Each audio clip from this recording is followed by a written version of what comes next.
What philosophies of money do you ascribe to? So I don't I don't mean this in a minimalist way, but I could almost say that my philosophy on money is like a little bit KonMari method, and that like I really like to spend money on things that bring me joy, and I really don't spend money on anything else. I mean, like I spend money on my necessities. So like, is it joyful for me to pay for health insurance? I mean, not really, not in the traditional sense that we think of it, but being able to go see a doctor without stress, that's how I think about it. That brings me joy, especially because I've been in a position where that was not the case. So yeah, it brings me a lot of joy. Peace of mind brings me joy. My apartment that I live in with my husband on the Upper West Side, where I like live between two parks. Every day I live in that, and I'm like, oh, this is the best thing ever. I can't believe this is my life. It's like a dream. Other stuff, like I'm pretty ruthless about. Like I haven't paid for a haircut in 15 years. I go to like a beauty school and have somebody cut my hair. So it's lucky for you to be able to do that, because not everyone has that hair type. Yeah, no, totally, right. But it's like I'm just into what I'm into, and I'm not into the other stuff. So that's really kind of like a driving philosophy. But all of that also is just made possible that I'm at a certain level of income. Like that was not a philosophy that would have worked on my income when I was just starting out, right? Like my income was so low that I was kind of like just trapped. Like there was nothing more than necessities. There was like no room for joy.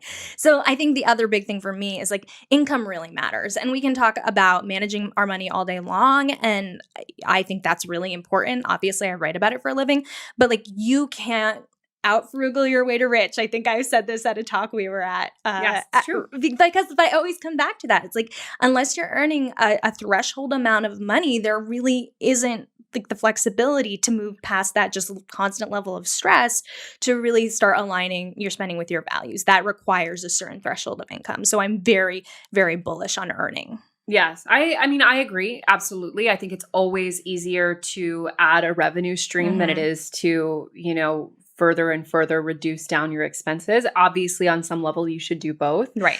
But I do think that it's very important that you not ever get to a place where you are you're actively sucking the enjoyment out of your day-to-day life in service to a financial goal, if it is an option, because it's not for everyone, but if it is an option for you to increase some revenue. I very much agree with everything you said. I feel the same way. I'm very much, though, I will say, my prevailing philosophy with money is that it is meant to be shared in every sense, whether that's in terms of, and we'll talk about the finances of business, but whether it's in terms of paying people fairly that work with you, or, hosting people, helping people, buying them tickets to things, if that, especially like, for example, if you have members of your family who maybe don't have as much, to make sure that, they can, or friends, that everyone can participate, inviting people, doing things. And I'm very extroverted. I very much enjoy spending time with other people.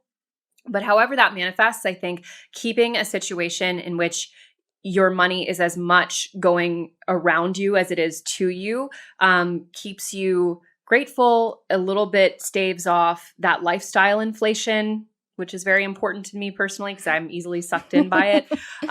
But also really, to me, what else is money for? It's really interesting you say this, because one of the things I really struggled with as I started earning more money was being able to spend it. And not me. My husband now, he really helped me with this because we were kind of different. He always spent what he earned, and I was like, save. If I mistakenly like dropped a $20 bill somewhere, or like spent money I didn't need to spend, I would have a full-on breakdown. I would cry. And I was just so trapped in feeling like there's never enough. And even as I started earning more, I was still trapped in that, to the point that I just kind of like, I was like kind of a hoarder of money. And it was so unhealthy. And it brings me back to kind of what we were talking about, trends in personal finance in general. I actually see this trend a lot in a lot of personal finance literature. It's like as if money wasn't meant to be spent or shared.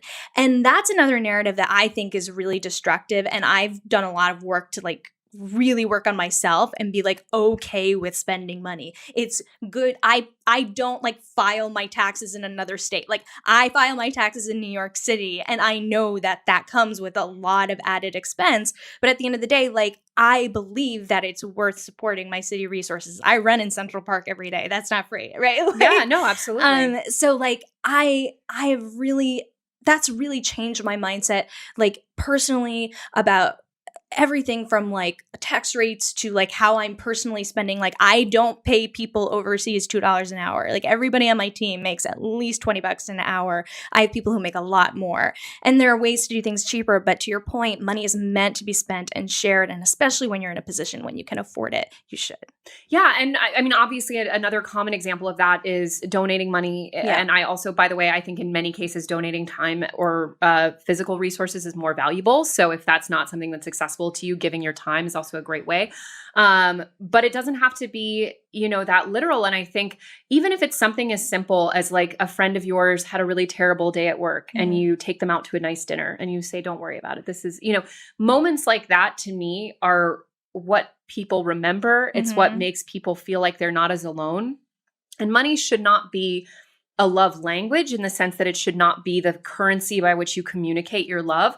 But if it can facilitate you making both your and someone else's life more joyous, less stressful, any of these things, we've spoken to people on this show who the first thing they did when they got a big amount of money, if they came from families who didn't have a lot, was buy something for, their mother, buy their mother a house, buy their mother a car, nice clothes to be able to wear to work.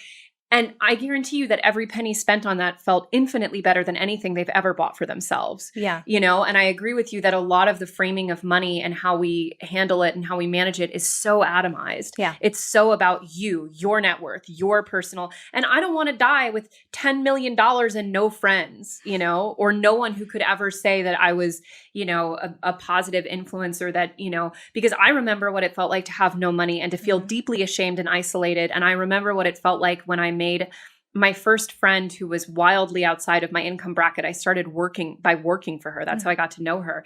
And I just remember how much she never made me feel badly about it. She always compensated for that differential. She was always, putting herself out there and making sure that I didn't ever have to feel embarrassed about it. And in many ways that changed my life, having a friendship like that.